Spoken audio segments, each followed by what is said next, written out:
স্বর্ণদ্বীপের গল্পটা শুধু সামরিক প্রশিক্ষণের মধ্যেই সীমাবদ্ধ নয়। ধুধু বালুচরকে সবুজ বিপ্লবের রূপ দিয়েছে সেনাবাহিনী। বিশাল চারণভূমি একসময় স্থানীয় প্রভাবশালী বাথান মালিকদের একচেটিয়া নিয়ন্ত্রণে ছিল। সেখানে নিয়মতান্ত্রিক কৃষি ও ডেইরি খামারের উদ্যোগ নেওয়া হয়। বাংলাদেশ সেনাবাহিনীর ছোঁয়ায় নোয়াখালীর কুখ্যাত জাহাজজার চর এখন অপার সম্ভাবনার স্বর্ণদ্বীপ। এই অপার সম্ভাবনার বুকেই হানা দিয়েছে নতুন এক অন্ধকার, নাম তার বাথান আতঙ্ক।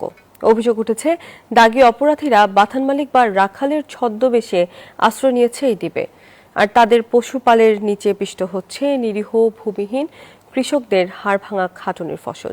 স্বর্ণদ্বীপ থেকে ঘুরে এসে বিস্তারিত জানাচ্ছেন মাসুদা লাবণী। ক্যামেরায় ছিলেন মেহেদী হাসান সুমন। 2 পর্বের ধারাবাহিক প্রতিবেদনের আজ থাকছে শেষ পর্ব।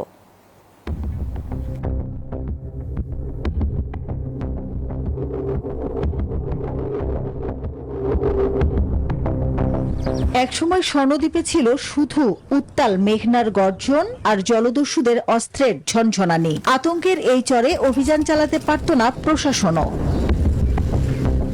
কিন্তু সময় বদলেছে, অবসান ঘটেছে সেই অন্ধকার অধ্যায়ের। সেনাবাহিনীর সাঁড়াশি অভিযানে সম্পূর্ণভাবে নির্মূল হয়েছে জলদস্যু বাহিনী। জলদস্যু আছিল, জলদস্যু থাকা অবস্থায় ধরেন এখানে কোনো লোকজন এখানে চলাফেরা করতে না, ওরা ধরিনি মারধর করতো, টাকা পয়সা নিত। যখন সেনাবাহিনী আসার পর থেকে ওইটা আর এখানে নাই। কত হাজার হাজার শত শত মানুষ মারে মারে নদীতে ফেলা দিয়েছে। তবে স্বর্ণদ্বীপের গল্পটা শুধু সামরিক প্রশিক্ষণের মধ্যেই সীমাবদ্ধ নয়। ধুধু বালুচরকে সবুজ বিপ্লবের রূপ দিয়েছে সেনাবাহিনী। বিশাল চারণভূমি একসময় স্থানীয় প্রভাবশালী বাথান মালিকদের একচেটিয়া নিয়ন্ত্রণে ছিল। সেখানে নিয়মতান্ত্রিক কৃষি ও ডেইরি খামারের উদ্যোগ নেওয়া হয়। কৃষকরা জানান বাথানের মহিষ ও ভেড়ার পাল তাদের ফসল নষ্ট করছে। বাধা দিতে গেলে মিলছে দেশীয় অস্ত্রের আঘাত। অভিযোগ বাথানীদের অনেকেই দাগী অপরাধী। আমরা যেন সুবিধা থেকে বঞ্চিতই বিরক্তই এখান থেকে চলে যাই। এদের পরিকল্পনা হইল এটা। হেরা জলদস্যু অংশীদারি। এদেরকে ওরা আবারও এইখানে আনি জাগা দেয়। পুলিশের টোগাইও এদেরকে ফানা আছে, এই ধরনের আসামিও তারা আছে। আঙ্গুরে এখানে ধরেন মারধরও করে ওই মশালারা। কৃষকদের এমন অভিযোগ অস্বীকার করে বাথানীরা। না, ওটা মিথ্যা কথা, ওটা আপনার মানুষের বানানো কথা। বাথান তো নিষিদ্ধ। এটা তো পাতান ধরেন সরামালে সর উড়ি গেছে আর দেখা সরা ছিল তো মাথা কোনো শাসা মাথা রাখলো না।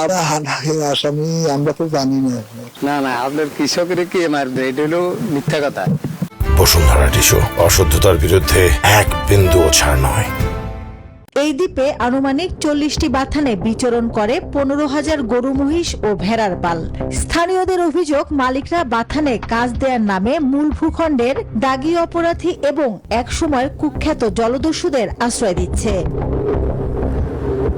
এ বিষয়ে সেনাবাহিনী জানায়, কৃষকদের মতো নির্দিষ্ট পরিমাণ জমি বাথানীদের নাম পরিচয় শনাক্তের মাধ্যমে তাদের লিজ দেওয়ার পরিকল্পনা থাকলেও বাথানীরা সাড়া দেয়নি। ফলে এখনো এই সমস্যার সমাধান করা যায়নি।